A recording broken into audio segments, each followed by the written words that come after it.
Hello ಸ್ನೇಹಿತರೆ, welcome back to my channel. ನಾನು ಸರೋಜಾ. ಸ್ನೇಹಿತರೆ, ನಾನು ಈ ದಿನ ನಿಮಗೆ ಒಂದು ಸೂಪರ್ ಆಗಿರುವಂತಹ ಹೇರ್ ಆಯಿಲ್ನ ಬಗ್ಗೆ ಮಾಹಿತಿ ಕೊಡ್ತೀನಿ. ಹೇರ್ ಫಾಲ್ ಸಮಸ್ಯೆ ಅನ್ನೋದು ಸಂಪೂರ್ಣವಾಗಿ ಕಡಿಮೆ ಆಗುತ್ತೆ. ಅದರ ಜೊತೆಗೆ ನಿಮ್ಮ ತಲೆ ಕೂದಲು ತುಂಬಾ ಚೆನ್ನಾಗಿ ಉದ್ದವಾಗಿ ಬೆಳೆಯುತ್ತೆ ಅಂತಲೇ ಹೇಳಬಹುದು. ತುಂಬಾ ಸಿಂಪಲ್ ಆಗಿರುತ್ತೆ, ಅಷ್ಟೇ ಎಫೆಕ್ಟಿವ್ ಆಗಿ ಸಹ ಕೂಡ ರಿಸಲ್ಟ್ ಕೊಡುತ್ತೆ.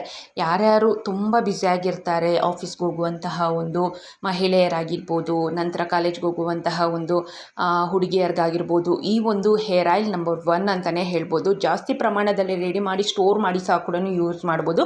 ಅಷ್ಟೇ ಎಫೆಕ್ಟಿವ್ ಆಗಿ ಸಹ ಕೂಡ ನಿಮಗೆ ರಿಸಲ್ಟ್ ಕೊಡುತ್ತೆ. ಸೊ ಬನ್ನಿ, ತಡ ಮಾಡ್ದೇನೆ ಈ ಒಂದು ಹೇರ್ ಆಯಿಲ್ನ ಯಾವ ರೀತಿಯಾಗಿ ರೆಡಿ ಮಾಡೋದು ಅಂತ ತಿಳಿಸ್ತಾ ಬರ್ತೀನಿ. ಸ್ನೇಹಿತರೆ, ನಾನು ಈ ಒಂದು ಹೇರ್ ಆಯಿಲ್ನ ರೆಡಿ ಮಾಡೋದಕ್ಕೆ ಮುಖ್ಯವಾಗಿ ಬಳಸ್ತಾ ಇರೋದು ಬಾದಾಮಿ, ಅಂದರೆ ಆಲ್ಮಂಡ್. ಒಂದೆರಡು ಬಾದಾಮಿಯನ್ನು ತೆಗೆದುಕೊಂಡಿದ್ದೆ. ದೊಡ್ಡ ಸೈಜೇ ಇತ್ತು. ಸೊ ಚಿಕ್ಕ ಸೈಜ್ ಏನಾದರೂ ಇದ್ದರೆ ಒಂದು 3ರಿಂದ 4 ಹಾಕ್ಕೊಳ್ಳಿ. ದೊಡ್ಡದಾದಂತಹ ಒಂದು ಬಾದಾಮಿಯನ್ನು ತೆಗೆದುಕೊಂಡಿದ್ದೀನಿ. ಸೈಜ್ ಸ್ವಲ್ಪ ದೊಡ್ಡದೇ ಇತ್ತು.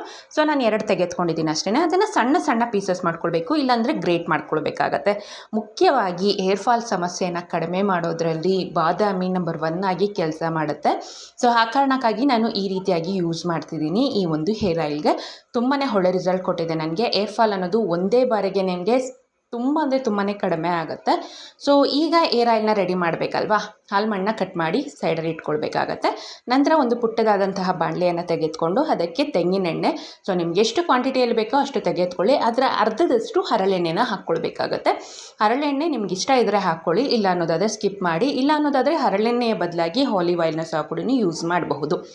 ಸೊ ತೆಂಗಿನೆಣ್ಣೆನ ಎಷ್ಟು ತೆಗೆದುಕೊಂಡಿರ್ತೀರೋ ಅದರ ಅರ್ಧದಷ್ಟು ಹರಳೆಣ್ಣೆನ ಯೂಸ್ ಮಾಡಬೇಕಾಗತ್ತೆ. ನಾನು ಇಲ್ಲಿ ಒಂದು 4 ಟೇಬಲ್ ಸ್ಪೂನ್ ಆಗೋಷ್ಟು ತೆಂಗಿನೆಣ್ಣೆಗೆ 2 ಟೇಬಲ್ ಸ್ಪೂನ್ ಆಗೋಷ್ಟು ಹರಳೆಣ್ಣೆನ ಹಾಕಿ ಆಗಲೇ ಕಟ್ ಮಾಡಿರುವಂತಹ ಒಂದು ಬಾದಾಮಿಯನ್ನು ಹಾಕಿ, ಇದು ಈ ರೀತಿಯಾಗಿ ಬ್ರೌನ್ ಕಲರ್ ಬರಬೇಕು, ಅಲ್ಲಿವರೆಗೂ ಇದನ್ನು ಚೆನ್ನಾಗಿ ಕಾಯಿಸ್ಕೊಳ್ಬೇಕಾಗತ್ತೆ. ನಂತರ ಒಂದು ಬೌಲ್ಗೆ ಕ್ಲೀನಾಗಿ ಟ್ರಾನ್ಸ್ಫರ್ ಮಾಡಿಕೊಳ್ಳಿ, ಆದಷ್ಟು ಸೋದಿಸ್ಕೊಳ್ಳಿ, ಅಂದರೆ ಸ್ಟ್ರೈನ್ ಮಾಡ್ಕೊಳ್ಬೇಕಾಗತ್ತೆ.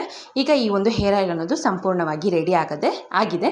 ಇದನ್ನು ಯಾವ ರೀತಿಯಪ್ಪ ಯೂಸ್ ಮಾಡೋದು ಅನ್ನೋದಾದರೆ, ಸೊ ಇದನ್ನು ಯಾವ ರೀತಿಯಾಗಿ ಯೂಸ್ ಮಾಡೋದು ಅಂತ ಹೇಳ್ತಾ ಬರ್ತೀನಿ. ಇದರ ಮಧ್ಯೆ ನನ್ನಲ್ಲಿ ನಿಮಗೆ ಒಂದು ರಿಕ್ವೆಸ್ಟ್, ನೀವೇನಾದರೂ ಈ ಒಂದು ಚಾನಲ್ನ ಇದೇ ಮೊದಲನೇ ಬಾರಿ ನೋಡ್ತಿದ್ರೆ ಮತ್ತಷ್ಟು ಬ್ಯೂಟಿ ಟಿಪ್ಸ್ಗಾಗಿ ದಯವಿಟ್ಟು ಈ ಚಾನಲ್ನ ಸಬ್ಸ್ಕ್ರೈಬ್ ಮಾಡ್ಕೊಳ್ಳಿ. ಹಾಗೆ ಪಕ್ಕದಲ್ಲಿರುವಂತಹ ಬೆಲ್ ಐಕನ್ನ ಕ್ಲಿಕ್ ಮಾಡಿ ಹಾಲ್ ಅಂತ ಕೊಡಿ. ಸೊ ದಟ್ ನಾನು ಹಾಕುವಂತಹ ಮುಂದಿನ ಇದೇ ರೀತಿಯಾದಂತಹ ಬ್ಯೂಟಿ ಟಿಪ್ಸ್ನ ನೋಟಿಫಿಕೇಷನ್ಸ್ ನಿಮ್ಮವರೆಗೂ ಬರುತ್ತೆ. ಈಗ ಆಲ್ರೆಡಿ ಯಾರ್ಯಾರು ನನ್ನ ಚಾನಲ್ನ ಸಬ್ಸ್ಕ್ರೈಬ್ ಮಾಡ್ಕೊಂಡಿದ್ದೀರೋ, ಸೊ ಅವ್ರಿಗೆಲ್ಲ ಸಹ ಕೂಡ ತುಂಬ ಹೃದಯದ ಧನ್ಯವಾದಗಳು. ಸ್ನೇಹಿತರೆ, ಈಗ ಈ ಒಂದು ಹೇರ್ ಆಯಿಲ್ ಅನ್ನೋದು ರೆಡಿ ಆಗಿದೆ ಅಲ್ವಾ, ಇದನ್ನು ಸ್ವಲ್ಪ ಬೆಚ್ಚಗಾಗೋವರೆಗೂ ಕಾಯಬೇಕು. ಆದಷ್ಟು ಬಿಸಿ ಇರುವಾಗಲೇ ನೀವು ಟ್ರಾನ್ಸ್ಫರ್ ಮಾಡ್ಕೊಳ್ಬೇಕಾಗತ್ತೆ ಒಂದು ಕ್ಲೀನಾಗಿರುವಂತಹ ಬೌಲ್ಗೆ. ಯಾಕೆ ಅನ್ನೋದಾದರೆ ನೀವು ಅದನ್ನು ಹಾಗೇ ಬಿಟ್ಟರೆ ಆಲ್ಮಂಡ್ ಅಂದರೆ ಬಾದಾಮಿ ಬಂದು ಅದು ಎಣ್ಣೆ ಎಲ್ಲ ಸಹ ಕೂಡ ಹೀರ್ಕೊಂಡು ಬಿಡುತ್ತೆ. ಸೊ ಆ ಕಾರಣಕ್ಕಾಗಿ ಸೊ ನಾನು ಬಿಸಿ ಇರುವಾಗಲೇ ಒಂದು ಬೌಲ್ಗೆ ಟ್ರಾನ್ಸ್ಫರ್ ಮಾಡ್ಕೊಂಡಿದ್ದೀನಿ. ಸ್ವಲ್ಪ ಉಗುರು ಬೆಚ್ಚಗೆ ಆಗೋವರೆಗೂ ಕಾದ ನಂತರ ಈ ಒಂದು ಹೇರ್ ಆಯಿಲ್ನ ನಿಮ್ಮ ತಲೆಯ ಬುಡಕ್ಕೆ, ತಲೆ ಕೂದಲಿಗೆ ಹಚ್ಚಿ, ಸೊ 1-2 ಗಂಟೆ ಅಥವಾ 3 ಗಂಟೆಗಳ ಕಾಲ ಬಿಟ್ಟು ನಂತರ ನೀವು ಹೇರ್ ವಾಶ್ನ ಮಾಡ್ಕೊಳ್ಬೇಕು.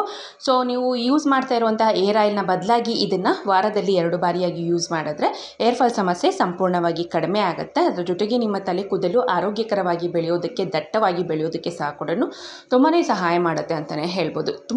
ತುಂಬಾ ಸಿಂಪಲ್ ಆಗಿದೆ, ಅಷ್ಟೇ ಎಫೆಕ್ಟಿವ್ ಆಗಿ ಸಹ ಕೂಡ ನಿಮಗೆ ರಿಸಲ್ಟ್ ಕೊಡುತ್ತೆ.